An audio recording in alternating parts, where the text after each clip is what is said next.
That's the sound of the police. Whoop, whoop. That's the sound of the beast.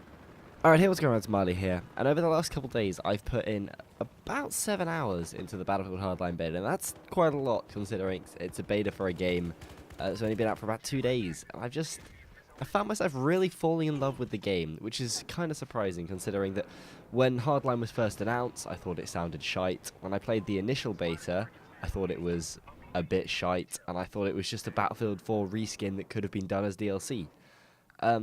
But in the last couple months, and after playing this more recent beta, my opinion of the game has, like, completely shifted. I think the real question that I want to be asking myself is Battlefield Hardline really a Battlefield game? And you kind of find this a lot these days, with big major publishers that have got a lot of studios under their belt. So the team behind Battlefield Hardline is Visceral. Now, Visceral are the guys behind all of the Dead Space games and a bunch of other stuff that isn't anywhere near as important as the fact that they're behind the Dead Space games. Now, that, means a lot of things to me. Like, first of all, it means that they've had a series of 3 games on the last generation of consoles that were really well done, and obviously great games in their own respect. So it's clearly a studio that knows what the fuck they're doing. It's not some shitty new studio. It's like they're a studio with a lot of potential, a studio with a lot of past history for making great games. And that says to me that they should be able to put together a competent experience. They actually did the I think it's one of the last DLCs for Battlefield 3. I can't remember the name of it off the top of my head, but I know that they've worked on that, and I would assume that after finishing that in Dead Space 3, this has been their main project for the last couple of years. So it is a game that's been, in development on its own, probably alongside Battlefield 4, which is obviously why they look so similar and stuff. But the reality of it is that it's not really a Battlefield game. It's just got Battlefield in the title because labeling it as part of a massive franchise, the Battlefield franchise, is like labeling a game as a Call of Duty game. It just sells a bunch of copies. It builds a bunch of hype. People go into a store, they recognize it, they're like, oh, cool. That's a Battlefield game. Oh, nice. I like the idea of cops and robbers on my Battlefield games. It gives it history. It's all because starting a new IP. Starting a new IP in this current day seems to be like one of the most impossible tasks there is. Gaming. When it comes to a AAA standpoint from gaming, most of the big companies have just got their their really solid franchises laid out. The Far Cry's, the Assassin's Creed.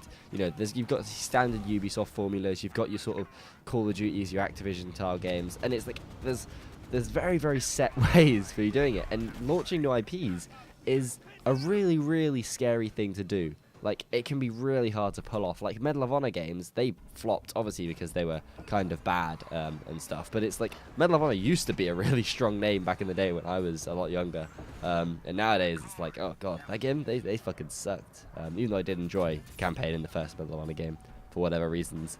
But yeah, I think the point that I'm trying to put across is that I don't think Battlefield Hardline is more... It's not so much a Battlefield game as it is a first-person shooter using Battlefield's engine with the name. It's kind of like, because it is a game, it is a Battlefield game, but it's also not. Like, the single player is going to be its own completely unique thing.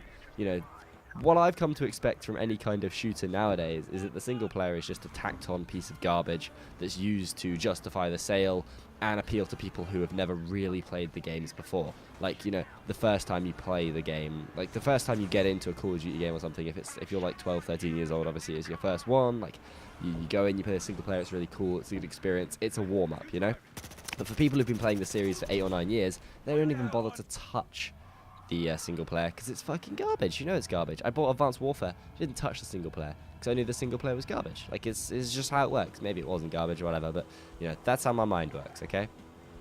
And I think that's one of the things that might let the Battlefield campaign down because like people will be so scared to touch it. But I trust Visceral, man. Like, the Dead Space games are such a very different style of design to the Battlefield games, and if they bring over some of like that formula to a Battlefield game, it could make for a really interesting, some really interesting mechanics in there.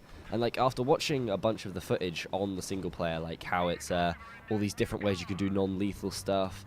And how it's like you get cash rewards, and I'm assuming that the cash rewards allow you to buy and unlock new cool gear that allows you to go off on the campaign and do stuff. And it seems like they've really tried to take away the rails that first-person shooters seem to put you on these days. You know, the single-driven, really high-budget experience with lots of destruction and fancy visuals. It seems like they've tried to get away from that and go into like a more kind of branching approach. It actually kind of reminds me slightly, and this is on a very far back way, but the Ratchet & Clank is a game that's very linear, right? I'll bring up Ratchet & Clank because I love the games. I'm a huge nerd for them. But they're games that are very linear. Every time you land on a planet in one of those games, there's usually 3 separate linear paths you can go on. But the fact that when you land on the planet, that there are 3 paths you can choose, makes it feel so much less linear because you're given an option. It's not really an option, but it's like linear stuff disguised as open world. And I think that's what this game is trying to do. It's going to give you, it's going to give you smallish areas, but not give you a linear way to go on them. It's not open world, but it's going to give you decent sized areas. On these areas you can go in and take your own paths, form your own routes, and it'll be much more interesting for that. It's the options that the game gives you that's going to be really awesome.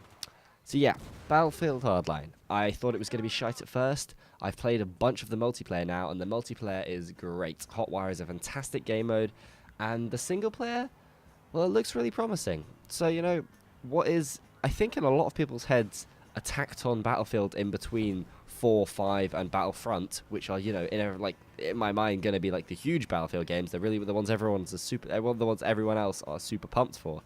Battlefield Hardline could just be a forgotten gem that, actually boasts some really quality things, but is just left to peter off because there's bigger things down the line. I mean, thank you very much for watching. Thank you very much for watching. Hopefully you enjoyed. I've been Marley, and I'll see you guys in the next video. I was going to talk about 4 death streak. I just went on a fucking 4 kill streak. That might be the most legit thing I've ever done in my life.